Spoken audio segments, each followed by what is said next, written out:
Welcome in. Today we are making some spider webs for spider webs designed up. There are so many cool different variations and ideas from this one. And of course, my favorite part, you can use whatever color kind of paper that you want. So let's set this stuff aside. First step, as we usually do, is take that top corner and bend it all the way down, and then cut this part off. You can press it down with that or use the scissors.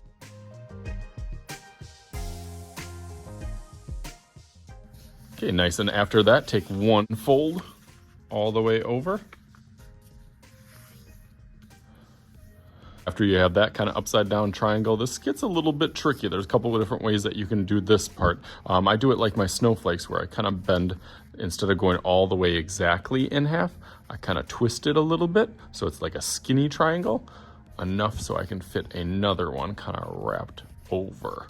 And then once I got those as lined up as I can, I will smush them together. That looks good. Then you can cut off this excess on the top, this extra pieces. Now your little triangle, you're basically taking little slits, web designs cut out like rectangles, pretty close to the edge.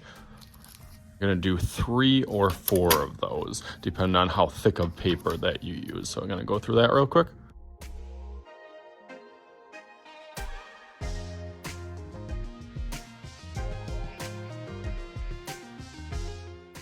Okay, that looks nice. It almost looks like an E with 1, 2, 3. And now for the magic to happen. You can see with that extra fold, it kind of folds over, and then an extra one, just like. Awesome, that looks fantastic. I'm gonna make a little magic happen and add some of these color ones. So let's take this one before it's folded all the way up, and just like, all right, ready? Boom. There they are. I got a whole bunch of different spiders, webs, and of course, what spider web would be complete without a little spider That's crawling around on here too. You can get them eyes, whatever that you want. So hopefully you guys can have some fun with this. As always, I am Mr. Shooty. This is Mr. Shooty's Art Channel, and we'll talk to you guys later.